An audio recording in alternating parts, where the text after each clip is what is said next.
When you're in 5th or 6th grade, you have a lot on your mind. There's that upcoming math test, what to say to the cute girl sitting next to you, or that after-school sports game you'll be playing in. Life can be a bit challenging at times, even under normal circumstances. But for Norman Ollestad Jr., he had an additional problem. He had to figure out how to navigate an 8,600-foot tall mountain in freezing temperatures, all by himself. Now that's what you could call an unsettling situation. So you might be thinking a circumstance like that is absolutely insane for an 11-year-old kid, and it is, without a doubt. But what's different about Norman from your regular middle schooler is that he had been preparing for this moment all his life. Unintentionally, of course, but because of his childhood upbringing, there was pretty much no extreme challenge Norman wouldn't at least have a fighting chance to survive. This was all thanks to his father, although at times, Norman didn't exactly feel gratitude. His father, the senior Norman Ollestad, was what you might call a daredevil. Some would say he lived his life to the fullest, while others might see him as a bit crazy. An actor, athlete, musician, lawyer, and at one point even an FBI agent, there was nothing it seemed he wouldn't or couldn't do if he wanted to. That included some extreme pastimes. He lived in the prime of the California surfing culture, and he embraced it with all he had, as well as things like skiing the sheer slopes of exceptionally tall mountains. And he brought his son into it as well, and from the time he was barely walking. There's a picture of him with Norman Jr. as a 1-year-old toddler strapped to his back as he stands riding a wave in the middle of the Pacific Ocean. That's the kind of environment Norman Jr. grew up in, the kind where one wrong move could be your last one. As he grew from a tot to a young boy in Malibu, California, his father threw him fully into the sports of both skiing and surfing. But not as a typical father would approach them. Instead, Norman Jr. was skiing steep Black Diamond-type slopes as well as riding raging waves along the Mexican coast. He was dubbed a boy wonder because of all he had done under the strong insistence of his father. While it's important to remember parenting wasn't quite the same in the 70s or 80s as it is today, this was still quite unusual even back then. And today, many of the things his father did may have landed him in jail. Things have changed in this area.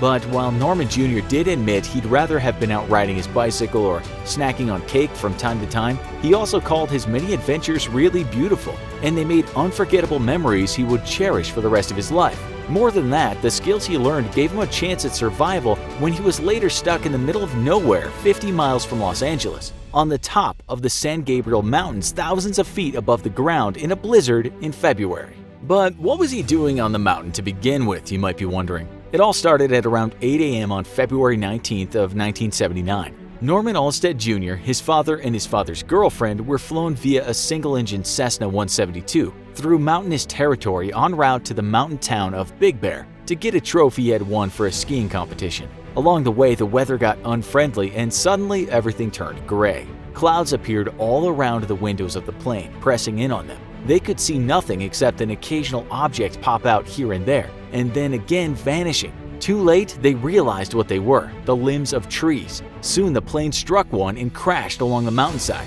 instantly killing the pilot and Norman Jr.'s father, and seriously wounding his father's girlfriend. Norman Jr. remembers 3 thuds as he made contact with the solid mountain. The third knocked him out. He doesn't know exactly how long he was passed out, but he awoke in excruciatingly cold temperatures. To make matters worse, his hand was broken. He found his dad and tried to get him to wake up, but he was unresponsive. Afraid of freezing to death, he and Sandra Cressman, his father's 30-year-old girlfriend, sat together under the wing of the plane in a desperate attempt to get warm. They waited and waited for hours until after 7 had passed, they became worried that they could die before they were found. So they did the only thing left to do. They attempted to navigate down the mountain. Snow and ice were so deep that they reached Norman's waist, so he grabbed a stick and slid down on his bottom, thrusting the stick in the snow when he began to move too fast for comfort. With a long distance between him and safety, it was painfully slow going. Unfortunately, Sandra was not as adept at icy travel. She also had a deep cut on her forehead and a dislocated arm, which definitely didn't help her situation. Despite Norma's attempts to help her down the mountain, she ended up falling in a particularly icy area. She never got back up again. As Norman described her, though she could open her eyes, she seemed to be so badly hurt that she can no longer talk. Her body was discovered later by a rescue team prone on the mountainside, 100 yards from the scene of the crash. Norman kept going. As he moved on, he heard a helicopter above him. He stood up and waved at it and thought they had seen him, but he was wrong. They flew on and left him alone, still stuck on the mountain. However, he pushed on. As his father had taught him throughout his youth, when the going gets tough, you just keep on going. so that's what he did.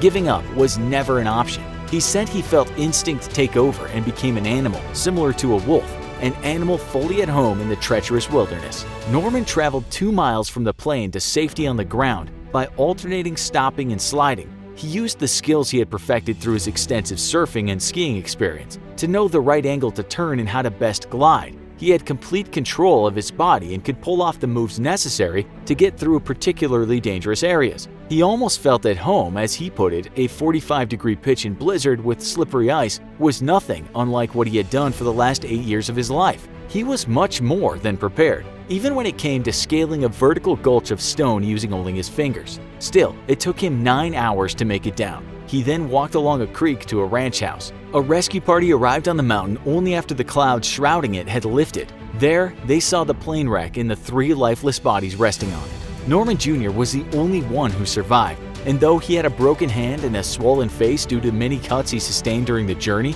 he claimed to only be a little sore. In a wheelchair the day after the ordeal, he explained what had happened while his mother sat next to him. His parents were divorced by that time, and Norman had questionable thoughts about the boyfriend she dated afterward. But he was beyond happy to be back with his remaining family. Later, Norman wrote a book about his experiences. Many would say it was mostly a book about his father and their at times strained and at other times magical relationship. As Norman put it, both were inextricably linked. He said that relationship was with him on that mountain, despite the fact that his father was already dead. The book, titled Crazy for the Storm, a memoir of survival, was a great success and lauded by critics. The picture on the book's jacket is him as a small child strapped onto his father's back as he rides a wave in the middle of the ocean.